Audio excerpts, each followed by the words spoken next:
Bonjour mesdames et messieurs, bonjour chères demoiselles, quel plaisir de nous savoir tous réunis pour vivre d'amour.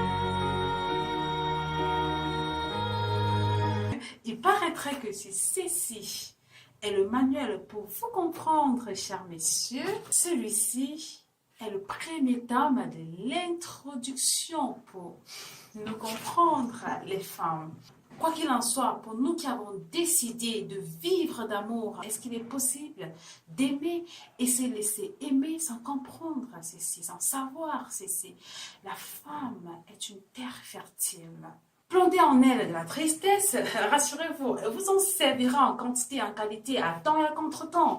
Plantez-y de la joie, du bonheur, elle fera de vous l'homme le plus heureux. Savoir comment la femme fonctionne vous permet, vous qui voulez être heureux, vous qui voulez cacher une femme derrière vous, pour qu'on puisse dire demain, derrière cet homme se cache une grande femme. Il est important pour vous de savoir qui est la femme. Et nous, chers dames, chères demoiselles, il est important de savoir à quel point nous sommes fertiles, et ce, en tout. Tout ce qu'une femme entreprend avec son cœur éclore et porte des fruits excellents. Le problème, c'est que bien de fois, nous-mêmes, on ne le sait pas. Et donc, quand on le sait, on fera attention à ce qu'on touche. On fera attention à la personne avec qui on se met.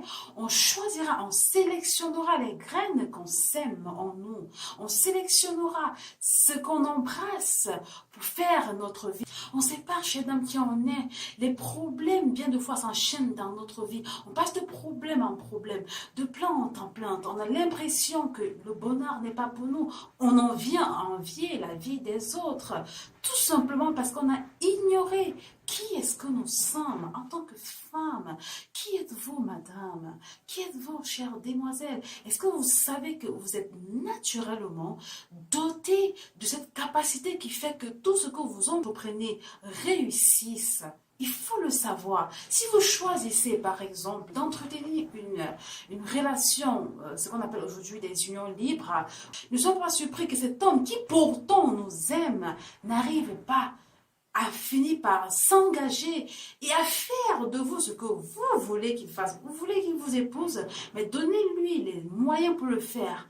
Parce que les hommes, ils sont bons en général. Les hommes, ils veulent nous chérir, ils veulent nous aimer, mais quelquefois, ils sont un peu comme des enfants. Est-ce que vous savez que cet homme qui vous aime attend que vous fassiez de lui l'homme qu'il rêve d'être? Il faut que vous sachiez que vous avez naturellement les capacités pour y arriver, et ceci indépendamment de votre niveau académique. Quel que soit ce que vous êtes une terre fertile, madame. Il faut accepter cette nature qui est nôtre.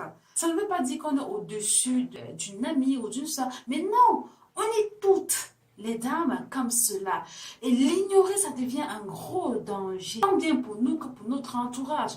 Parce qu'ignorer que vous êtes une femme fertile fait que dans votre foyer, par exemple, vous ne saurez pas laisser trier les graines que monsieur devrait planter en vous pour que vous portiez du fruit. Si vous acceptez dans votre foyer ou dans votre travail ou dans votre famille qu'on plante en vous chaque jour, que Dieu a créé, qu'un bon matin on plante en vous la tristesse, vous le serez tellement à un haut niveau. D'ailleurs, rassurons-nous, qu'est-ce qu'on dit souvent de nous les femmes? La méchanceté d'une femme. Pourquoi? Pas parce que la femme est naturellement méchante, juste parce que la femme étant une terre fertile, quand tu lui donnes l'occasion d'être méchante, alors là, elle est au centuple. Par contre, quand vous donnez l'occasion à une femme de vous honorer, de vous entretenir, de prendre soin de vous, comme une petite plante, alors tenez, elle fait de vous l'homme le plus heureux.